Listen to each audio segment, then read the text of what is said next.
ఏమండి, ఈ వాక్యం వింటున్న దేవుని ప్రియబిడ్డలారా, మీరున్న స్థానిక సంఘాల్లో ఒకవేళ మనం పెద్ద వేల మంది కలిగిన సంఘం కాకపోయినా, ఒక 100 మంది కలిగిన సంఘమైనా 100 మందిలో దీనురాళ్ళుగా విధవరాలు ముందే వచ్చి కన్నీరు కార్చి ప్రార్థన చేస్తూ ఉంటారు. కొంతమంది తమ పిల్లలను బట్టి తల్లడిల్లి ప్రార్థన చేస్తూ ఉంటారు. కొంతమంది తల్లడిల్లి నలిగిపోతూ ఉంటారు. ఎప్పుడైనా నువ్వు వాళ్ళ దగ్గరికి వెళ్ళి ప్రేమగా భుజం మీద అలాగ చేయి వేసి, నువ్వు ఆడబిడ్డవే కదా, ఏమ్మా ఎందుకంత బాధపడుతున్నావు, నేను ప్రార్థన చేస్తానులే, పరిస్థితులు మార్చగలిగిన వాడు దేవుడు, అయ్యో ఒక్క కొడుకై ఉంటే, ఒక్క కూతురై ఉంటే, లేదా కోడలై ఉండి కూడా ఇలాగ పలకరించలేదా, ప్రేమగా మాట్లాడలేదా, అయ్యో నేనున్నానులేమ్మా, మా ఇంటికి రా ఒకసారి కావాలంటే, ఇలాగ ఎప్పుడైనా ఇన్నేళ్లలో ఎవరితోనైనా మీరు ఎవరితోనైనా మాట్లాడారా? మీకంత తీరిక ఎక్కడదండి? మీకంత తీరిక ఎక్కడిది చెప్పండి? ఎంత బిజీ షెడ్యూల్ కదా మీరు. మరి ఎందుకు చేస్తున్నారండి ప్రార్థన? బైబిల్ తెలీదా మీకు? మత్తయి రాసిన సువార్త 25వ అధ్యాయం మీకు తెలియదా? అక్కడ అన్నాడు, ఈ నా సహోదరులో ఒకరికి మీరు చేసేది గనుక నాకు చేసినట్లే. ఎవరిని ప్రేమగా మాట్లాడడం.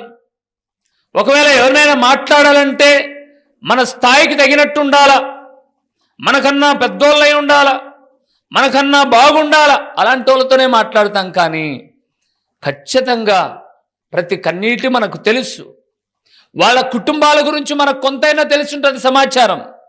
ఇలాంటి బాధ గుండా వెళ్తున్నారని కనీసం సొంత వాళ్ళను కూడా ఎందుకంత బాధపడుతున్నావు, మేము లేమా, మేమందరం కామా అని ప్రేమగా మాట్లాడే వాళ్ళు కూడా లేకపోతే దేవుడు కోరుకున్న జీవితాన్ని జీవిస్తున్నట్లు కాదు. బోయాజ్ ఎవరండి? రూతు ఎవరండి? వాళ్ళిద్దరు ఏమైనా వివాహం చేసుకుంటామని తలంచారా వాళ్ళు? ఏం కాదు. కానీ మీరు చదవండి, పైమాట ఒక మాట చూడండి ఒక్కసారి, 11వ వచనాన్ని చూద్దాం. 11, 12 వచనాలు చదువు. అక్కడే రూతు గ్రంథం 2వ అధ్యాయము 11, 12. నీవు నీ తల్లిదండ్రులను నీ జన్మభూమిని ఇడిచి ఇంతకు ముందు నువ్వు ఎరుగని జనమునొద్దకు వచ్చితివి. యెహోవా నీవు చేసిన దానికి నీకు ఖచ్చితంగా ప్రతిఫలం ఇస్తాడు. ఇశ్రాయేళ్ల దేవుడైన యెహోవా రెక్కల కింద సురక్షితముగా నుండినట్లు నీవు వచ్చితివి. ఆయన నీకు సంపూర్ణమైన బహుమానం ఇచ్చునని ఆమెకు ఉత్తరమిచ్చును. నువ్వు ఎందుకు పలకరేవో తెలుసా? ఇంకొక ముస్లామ దగ్గరికి వెళ్ళి, ఏమ్మా నీ కోడలు బాధ పెడుతుందా, ప్రార్థన చేద్దాంలేమ్మా అని ఎందుకు అనలేవు తెలుసా? నువ్వు కూడా కోడలువే, నీ అత్తకు నీకు అసలుకేం కాదు.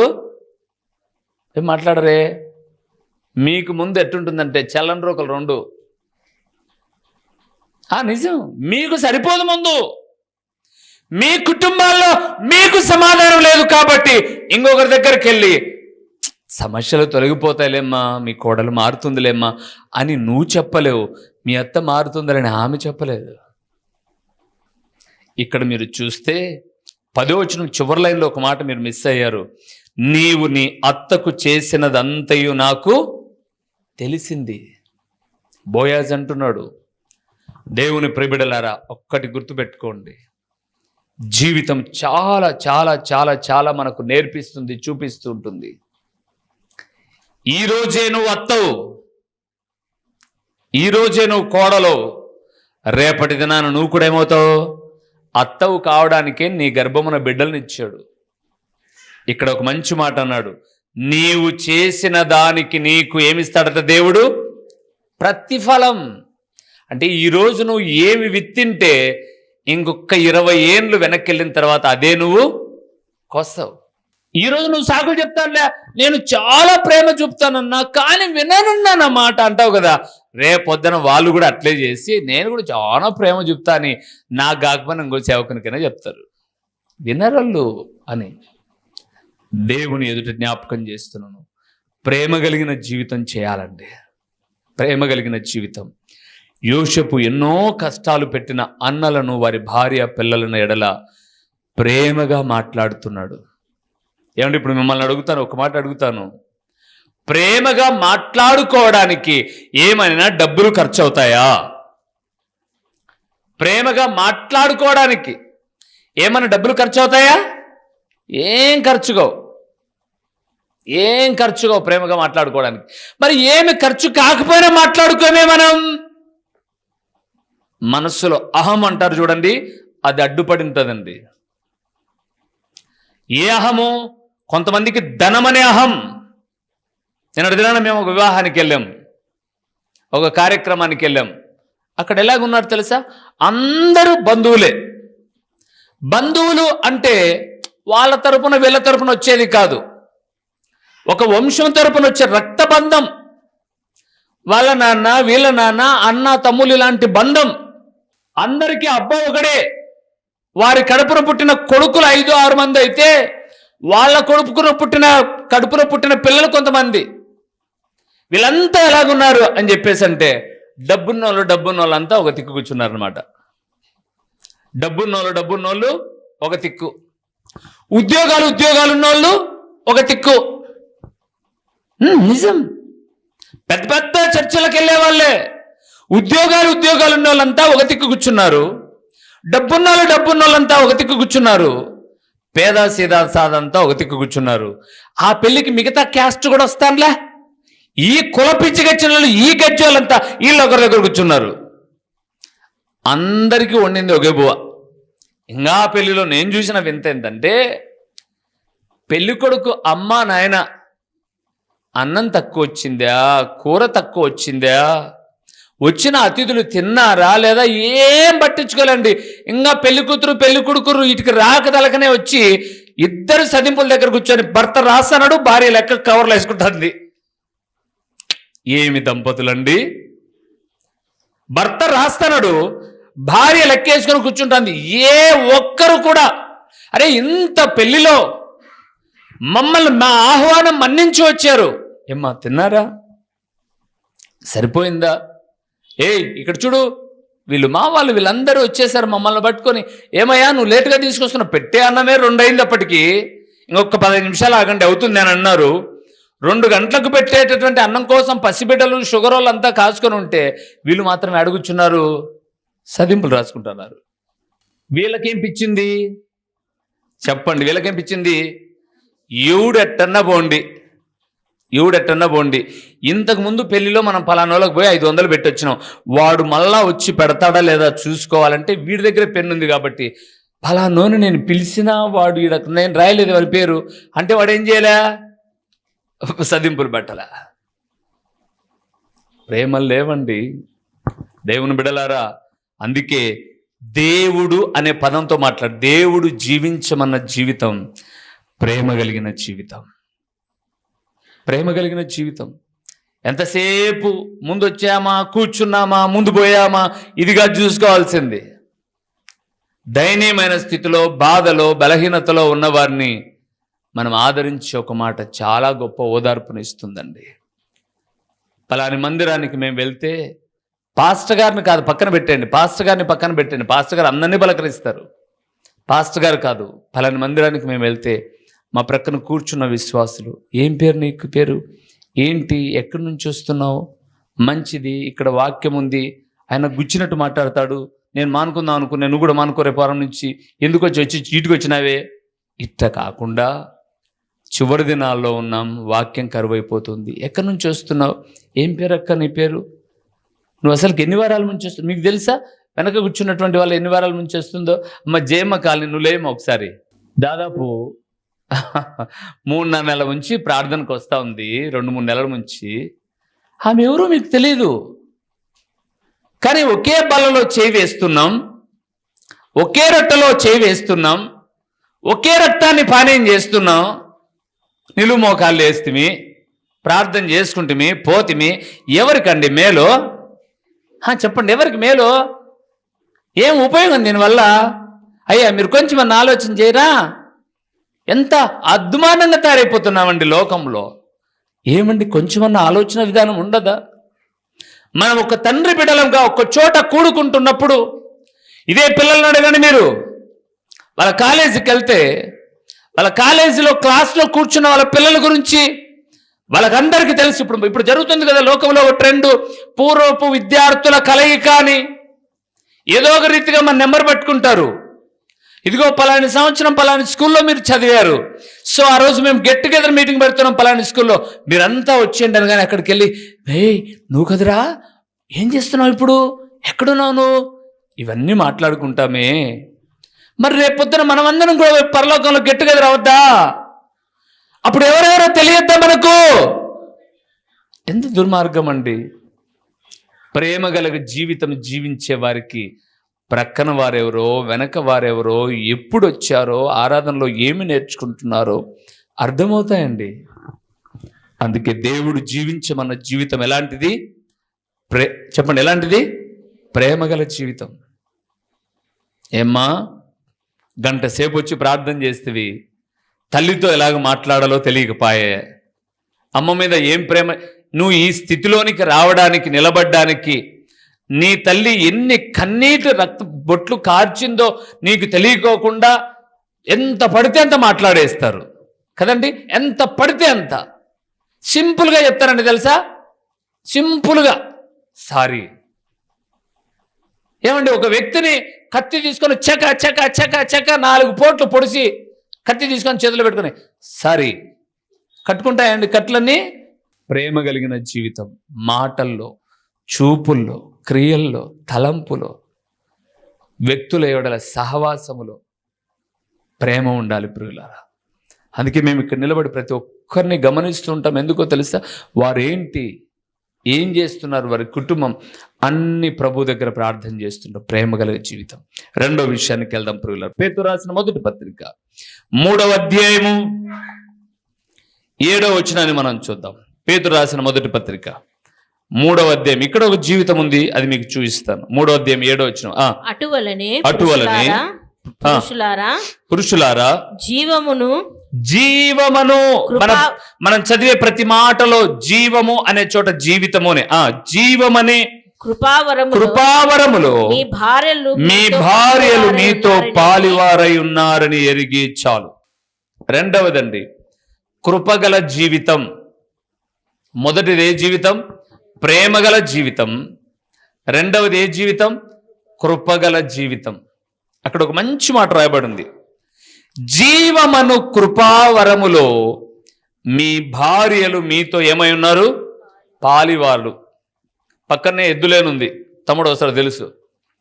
ఎద్దులేను నుంచి ఒకరికి పెళ్లి చేయాల్సి వచ్చింది. నేను షాదీఖానాలో పెళ్లి చేశాను, షాదీఖానాలోనూ మందిరంలో పెళ్లి చేశాను. నేను కొత్త పుస్తకం ఏమి రాయలా, బైబిల్లో ఉన్నది క్రైస్తవ క్రమశిక్షణ ప్రకారంగా వివాహం చేసేటప్పుడు నేనే కాదు, ఏ సేవకుడైనా ఏం చెప్తాడో అదే చెప్పానన్నమాట. లేపి భార్యాభర్తలను మీరు ఒకరంటే ఒకరికి ఇష్టమేనా అని చెప్తూ, భార్యాభర్తల విధులు ఇవి 4 ఉన్నాయి ప్రియులారా అని చెబుతూ, దానిలో వివరించుకుంటూ వస్తూ, పురుషుడు తన తల్లిదండ్రులను విడిచి తన భార్యను హత్తుకొనును గనుక వారు ఏక శరీరమై ఉందురు అని చెప్పాను. వింటున్నారా? పురుషుడు తన తల్లిదండ్రులను విడిచి తన భార్యను హత్తుకొనును గనక వారు ఏక శరీరమై ఉందురు. మీరు ఆదికాండం 2వ అధ్యాయం 23, 24 వచనాలకు వెళ్తే మాట ఉంటాయి. మత్తయి సువార్తలో కూడా ఉన్నాయి, మార్కు సువార్తలో ఉన్నాయి. అన్నాను, పెళ్లి చేశాను, వచ్చేసాను. ఒక 6 నెలల తర్వాత ఆ పిల్లోని ముస్లామ కనపడింది, వాళ్ళ అమ్మ అనుకుంటా. బాగున్నామ్మా అని అడిగాను. ఏం బాగుండావులే అనింది.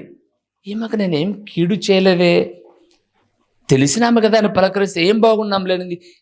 నేను అంతటితో అయిపోలా, ఏమైందవ్వా అని అన్నాను.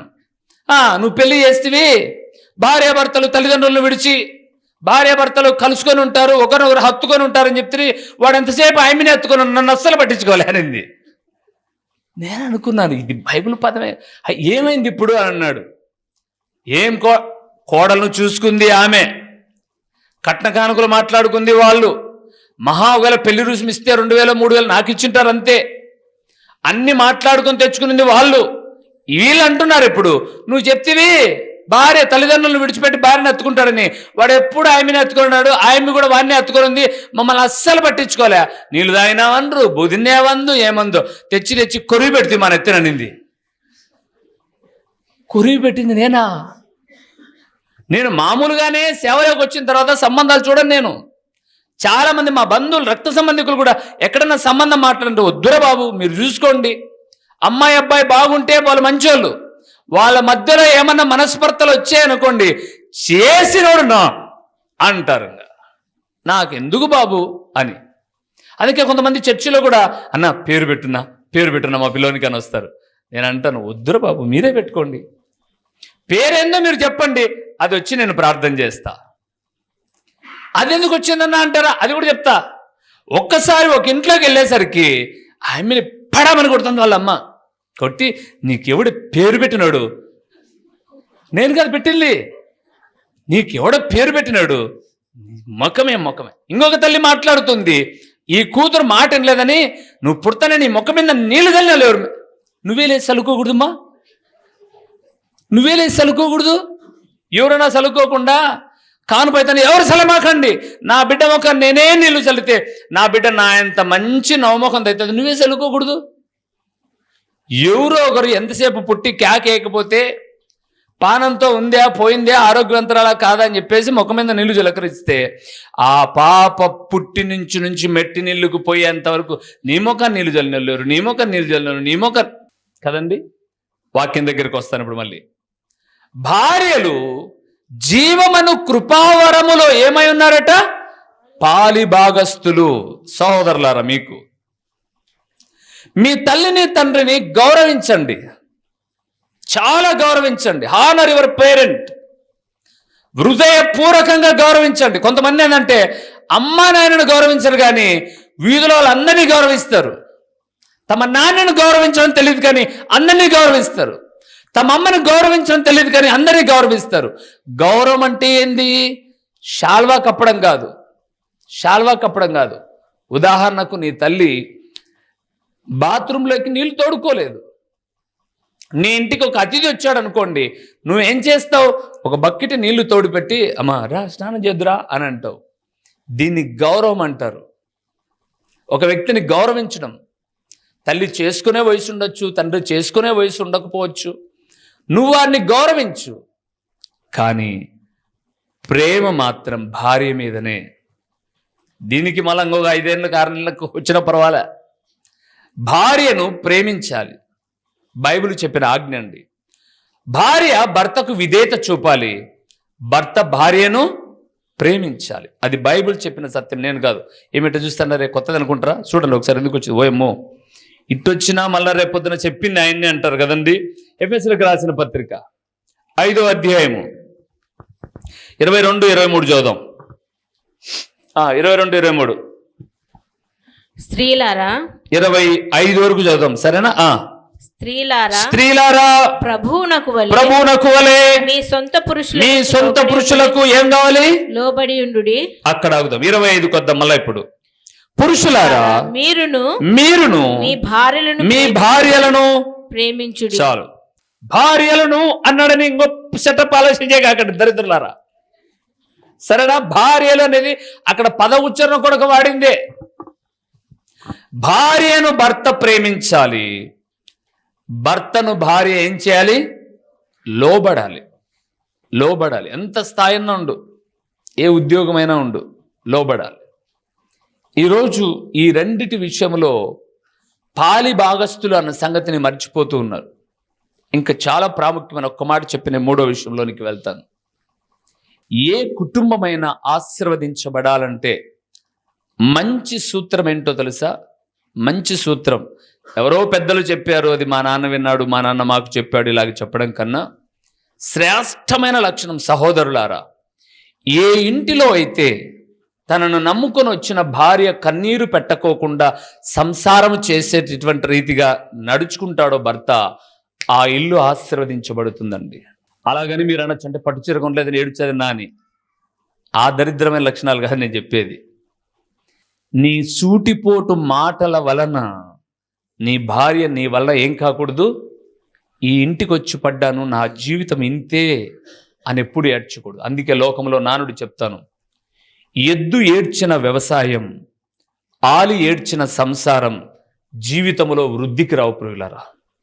ఎద్దు ఎంతవరకు పని చేయగలదో అంతవరకే చేయించుకొని వ్యవసాయదారుడు ఏం చేస్తాడంటే మేతకు వదిలేస్తాడు, తినుపో, నీళ్లు తాగుపో, పని ఉంది ఇంకా అయిపోవాలని చెప్పేసి ముళ్ళు బర్ర తీసుకొని గుచ్చుతూ దాంతో చేయిస్తూ ఉంటే ఆ ముళ్ళు వెళ్ళి వెనకల గుచ్చుకుంటున్నప్పుడు చెప్పుకోలేక తోకతో ఇలాగ తీసేయి, కట్టె తీసేయి అని చెబుతూ బాధపడి కన్నీరు కారుస్తూ వ్యవసాయం చేస్తే నువ్వు యూరియా వేయి, లేకపోతే టీవీలో చెప్పినటువంటి ఆ మందులు ఈ మందులు ఎన్నన్నా వాడు, ఆ వ్యవసాయం ఎప్పుడు వృద్ధులేకి రాదు. భార్య కూడా నిన్ను నమ్మి వచ్చిన తర్వాత నీ వలనే దుఃఖానికి లోనైతే, అత్త కాపురం చేయదు భార్యతో, మామకు సంబంధంలా కాపురం చేసేది, సహజీవనం చేసేది భర్త. ఈ భర్త అనేవాడు అర్థం చేసుకోగలిగితే ఇంట్లో ఎవ్వరు అర్థం చేసుకోలేకపోయినా పర్లా, ఒకరోజు పరిస్థితులు చక్కబడతాయిలే అని నిరీక్షించగలిగిన స్త్రీమూర్తి భార్య అండి. ఆ భార్య నీ వల్ల కన్నీటికి లోనైందనుకో, నీ సంసారములో ఎంత డబ్బులు సమకూడుతున్నా కూడా అది మిగిలే పరిస్థితి ఉండనే ఉండదు.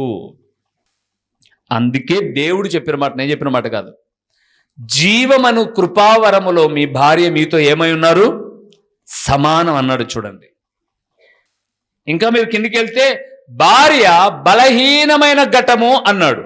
ఘటము అంటే మనం చదువుకున్నాం పాఠ్యపుస్తకాల్లో, కుండ, మట్టి కుండ. భార్య చాలా తొందరగా బలహీనతకు లోనవుతుంది. భార్యకున్న ఒక లక్షణమట, స్త్రీకున్న లక్షణమట. ఒక గొప్ప భక్తుడు, ఫిలాసఫర్ చెప్పిన మాట ఏంటంటే, భార్య జీవితంలో తన భర్త తనను మాత్రమే ప్రేమించాలి, ఇంకెవ్వరిని ప్రేమించకూడదు అనుకునే బలహీనత కలిగిన లక్షణం భార్యకు ఉంటుందట. తన ప్రేమను తన అమ్మ నాన్నకు చూపినా కూడా అంతకన్నా ఎక్కువ ప్రేమ నా మీద చూపితే బాగుండు అని అనుకునేది స్త్రీమూర్తి అట. ఒక ఆయన మన భారతదేశంలోనే ఆంధ్రప్రదేశ్, తెలంగాణ రాష్ట్రాల్లో 3 పెళ్ళిళ్ళు చేసుకున్నాడు ఇప్పటికి పాస్టర్ గారు. ఏంటన్నా అలా కూడా చెప్తారా? చెప్తాను. ఆయన కింద 1000 సంఘాలు ఉన్నాయి, 1000 మంది పాస్టర్లు ఉన్నారు. ఆ సేవకుడు మొన్నటి దినాన్ని ఇంటర్వ్యూలో, అంటే మొదటి భార్య ఏమండి మీకు నాకు ఏం గొడవలొద్దు అని వదిలేసి వెళ్ళిపోయి, రెండో ఆమె, ఇలా మూడో ఆమె కూడా పోయిన తర్వాత ఇప్పుడు ఇంటర్వ్యూ ఇచ్చేటప్పుడు ఒక ఆమె ప్రశ్న అడిగింది, ఏంటండి మీరేమైనా టార్చర్ పెడతారా మీ భార్యను, ఎందుకు మీ భార్యలు మీతో ఉండరంటే ఆయన చెప్పిన మాట అది ఎంతవరకు నిజమో దేవునికి ఆయన లెక్క చెప్పుకుంటాడు. ఆయన అన్నాడు, మీరు కావాలంటే నా భార్యలను అడగండి, నేను మంచి సంపన్నుని, ఆమె లీగల్గా నాతో డైవర్ట్స్ తీసుకున్న తర్వాత మరలా నేను పెళ్లి చేసుకున్నాను, ఆమె డైవర్ట్స్ తీసుకున్నాక మళ్ళీ చేసుకున్నాను, ఆమె డైవర్ట్ తీసుకుని ఇంకేం చేసుకోనులేండి, 65-70 ఏళ్ళు వచ్చేసాయని చెప్తూ ఆయన అన్నాడు, ఈ ముగ్గురు విడిపోవడానికి నేను టార్చర్ పెట్టలేదండి. ఇంట్లో నేను ఒక కారు వెళ్తే వాళ్ళకు 2 కార్లలో వెళ్ళడానికి కార్లు ఎప్పుడు రెడీగా ఉంటాయి. దేవుని కృపను బట్టి మా తల్లిదండ్రులు సంపాదించిన ఆస్తులతో బ్యాలెన్స్ దండిగా ఉంది. మరి ఇన్ని ఉండి, ప్రేమ ఉండి, పిల్లలు ఉండి ఎందుకు విడిపోయారు అని అంటే, నేను నా విశ్వాసులను ఎక్కువ ప్రేమిస్తాను, నేను బిడ్డల మాదిరి, అంత ప్రేమ నా మీద చూపవే అని చెబుతూ ఒకరి తర్వాత ఒకరు డైవర్ట్ అయిపోయారండి అని అన్నాడు. ఈరోజు కాపురం చేసేది భార్యతో, సర్వస్వం ప్రేమించేది భార్యతో, అన్ని విడిచి వచ్చింది. అమ్మ కొంగు పట్టుకొని తిరుగుతుంటాడు, 1 2 3 4 అని చెప్పేసి. బడికి పోయి పిల్లలు తిరుగుతారు చూడండి, నేను పోను బడికి, వాడు ఎవరికి కొంగు పట్టుకుంటాడు చెప్పండి? ఎవరు కొంగు పట్టుకుంటాడు? పిల్లోడులే, మీరు కాదులే. ఎవరు కొంగు పట్టుకుంటాడు? నేను పోనుమా అని అంటాడు. మన వాళ్ళు సంసారాల సమస్యలకు, అందుకే నేనంది, తల్లిదండ్రులను గౌరవించండి, ఘనపరచండి. ఎంతైనా మీరు ఒక్క విషయాన్ని నేను జ్ఞాపకం చేస్తాను, నీ భార్యను నువ్వు చక్కగా ప్రేమించావంటే నీ భార్య ఆటోమేటిక్గా నీ తల్లిదండ్రులు ప్రేమిస్తుంది. అందుకే ప్రియులారా, భార్యల ఏడుపులకు కారణమైన ఏ సంసారాలు వృద్ధిలోనికి రావు. స్త్రీలు కూడా దేని కొరకు ఏడ్చాలి అని అంటే, ఏమండి, రక్షించబడు అని ఏడ్చాలి. రెండవది పిల్లల భవిష్యత్తు కొరకు ఏడ్చాలి. గొంతెమ్మ కొరకలు వాళ్ళు చూడిపో ప్రిస్టేజ్ కుక్కర్ కొన్నారు, నా మొక్కను నీ నిక్కర్ వేసుకొని తిరుగుతుంట, కుక్కర్ లేదు ఏం లేదు నాకు అని అడసబాకండి మీరు. ఏమని ఎందుకంటే నవ్వుతున్నావు? అంతే కదా. ఇప్పుడు లుంగీల ఫ్యాషన్ కాదు, ఇప్పుడు ట్రెండ్ మారింది. ట్రెండ్ మారి ఇప్పుడు 60 ఏళ్ళు 70 ఏళ్ళు కూడా నిక్కర్ ఫ్యాషన్ అన్నమాట. మీకు కుక్కరు, వాళ్ళకు నిక్కరు, అలాగే తయారైపోయారు. ఇది కానీ ఏడ్చేది. వాళ్ళ ఇంట్లో ఆ వస్తువు ఉంది, మన ఇంట్లో ఏ వస్తువు ఉండాలి అంటే వీని తిప్పలింగ నరకయాతనండి. లాస్ట్కి ఎందుకు పనికిరాక రోడ్డు పక్కన పెట్టేసేయాల్సి వస్తుంది. ఏంటికండి? అందుకే ఎప్పుడు గుర్తుపెట్టుకోనండి, తాహత్తును మించి ఏవి కూడా మనం ఎప్పుడు కూడా కొనుక్కోవచ్చు. అందుకే ఒక మాట, అతిగా తింటే రోగం, అతిగా కొంటే ఆర్థిక ప్రమాదం. పోటీలు పెట్టుకోకూడదు. వాళ్ళ ఇంట్లో ఉంది, వీళ్ళ ఇంట్లో ఉంది, మన ఇంట్లో లేదు. మన అమ్మలోకి ఏమున్నాయి మరి? ఏమి లేవు. ఈరోజు అందరు డబుల్ కాట్ మంచాల మీద నిద్రిస్తా పౌలిస్తా ఉన్నారు. అమ్మోళ్లకు కిందన బొంత దొరికితే చాలు ప్రభు అనుకున్నారు. వాళ్ళు మట్టి కాకోకుండా బండ వేసుకుంటే చాలు ప్రభు అనుకున్నారు. రావా మన గుర్తు? అందుకే కృపగల జీవితం అంటే ఏంటంటే, దేవా ఇది నాకు ఇచ్చావు, ఇది లేని వాళ్ళు ఎంతోమంది ఉన్నారు, నీ కృపలో జ్ఞాపకం చేసుకో. నా స్థాయి వాళ్ళకన్నా ఒక స్థాయి మెరుగు చేసావు చూడు, నీకు స్తోత్రములు తండ్రి. కృపగల జీవితం ఎప్పుడు తలపోసుకోవాలండి. నిజంగా ఒక వస్తువు కొన్నప్పుడు, ఒక తిండి తినేటప్పుడు, ఏం బిడ్డలారా మీకు తెలీదా? ఒకప్పుడు మనం ఎప్పుడైనా ఇంట్లో తెల్లన్నం వండుకోవాలి అని అంటే ఏం రావాలి? పండగ రావాలి. ప్రభు ఘనమైన నామమునకు మహిమ కలుగునుగాక. మన ప్రభువును రక్షకుడునునైన యేసు క్రీస్తుల వారి యొక్క ప్రశస్తమైన నామములో అనుదినము వాక్య వీక్షకులుగా సహకారులుగా ఉన్న తల్లి సమానులు, తండ్రి సమానులైన పెద్దలకు, అలాగే నన్ను గౌరవించి దేవుని వాక్యమును ప్రేమించే దైవజనులకు, సోదరీమణులందరికీ కూడా మన ప్రభు అయిన యేసు క్రీస్తు పేరట ఈ 2025వ సంవత్సరపు నూతన సంవత్సరపు శుభాకాంక్షలు మీకు తెలియచేయుచున్నాను. వందనములండి. దేవుని మహాకృపను బట్టి 2020వ సంవత్సరం ఒక 6 నెలలు ఈ టీవీ పరిచర్యను కొనసాగిద్దాం అని కొంత ధనాన్ని పోగు చేసుకుని పరిచర్యను ప్రారంభించాం. ప్రభు నమ్మదగిన వాడు. ఏదో ఒక రీతిగా తన బిడ్డలు గుప్పిలి విప్పుతూ ఈ 5 సంవత్సరాలు స్వార్థ కూడికల ద్వారా, టీవీ పరిచర్య ద్వారా దేవుని వాక్యం మీకు అందించడానికి సహాయం చేశాడు. ఈ 5 సంవత్సరాలలో కేవలం ఈ టీవీ పరిచర్య ద్వారా మాత్రమే 1800 పైబడిన సందేశాలు ప్రభు మీతో మాట్లాడాడు. ఇందులో నా గొప్పతనం ఏం లేదండి. 1800 పైబడిన సందేశాలు మీ కుటుంబాలను దర్శించే. ఇక ముందుకు కూడా నేను అప్పుడే సందేశాలు కొన్నిటిని సిద్ధపరిచాను. సహాయము ప్రభువు చేయాలి. అందులో తన సహాయాన్ని, తన బిడ్డలను ప్రోత్సహించి గుప్పిలి విప్పుతూ ఉన్నప్పుడు నమ్మకమైన పరిచర్యలో వాటిని వెచ్చించి నశించిపోతున్న ఆత్మలను రక్షించడానికి, రక్షించబడిన ఆత్మలను ప్రభు రాకడకు సిద్ధపరచడానికి ప్రయత్నం చేస్తాం. ప్రియులారా, దయతో ప్రార్థించండి. మీ ప్రార్థన సహకారంలో జ్ఞాపకం చేసుకొనండి. వాక్యము కరువైపోతున్న దినాలలో కేవలము వాక్యము మాత్రమే 30 నిమిషాలు ప్రకటించడానికి ప్రభు సహాయం చేయలాగున రానున్న దినాలలో కూడా మరికొన్ని నూతనమైన విషయాలు ప్రభు మీతో మాట్లాడులాగున మీ ప్రార్థనలో జ్ఞాపకం చేసుకోనండి. మరొక్కసారి నన్ను అభిమానించి దేవుని వాక్యమును ప్రేమించే నా ప్రియులైన మీ అందరికీ ఈ సంవత్సరము దీవెనకరముగా, ఆశీర్వాదకరముగా ఉండాలని కోరుకుంటూ నిండు మనస్సుతో మీకు వందనములు తెలియచేయచ్చు మీ దైవజనుడు ఓ రూబేన్ గారు, పులివెందుల. మా చిరునామా దైవజనుడు బ్రదర్ ఓ రూబేన్ గారు, క్రీస్తు ప్రార్థనా మందిరం, డోర్ నెంబర్ 1-10-386, నగరిగుట్ట, పులివెందుల, కడప జిల్లా. మీ ప్రార్థనా అవసరాల కొరకై సెల్ నంబర్ 9989067409.